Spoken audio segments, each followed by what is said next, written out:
31 రోజుల ఛాలెంజ్లో 4వ రోజు 4వ సామెత సిద్ధమా?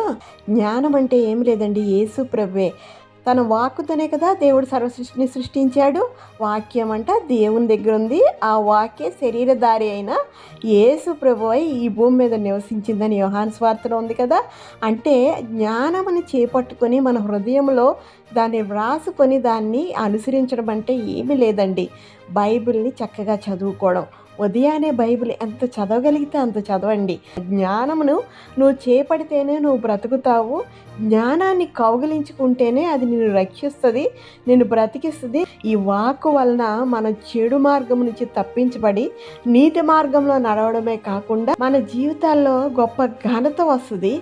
మన యొక్క పర్సనల్ లైఫ్లో కానీ ఉద్యోగ బాధ్యతల్లో కానీ ఏ నిర్ణయం తీసుకోవాలి అనేది ఉదయకాలంలో చదివే బైబిల్లోనే మీకు గైడెన్స్ దొరుకుతుందండి. అసలు జ్ఞానాన్ని నువ్వు గైకొంటేనే నువ్వు బ్రతుకుతావు, అంటే లేకపోతే చస్తావనే కదా. చావడం అంటే ఈ భూమి మీద ఆధ్యాత్మికంగా చచ్చిపోవడం, అంటే పరలోకం లేకపోవడం.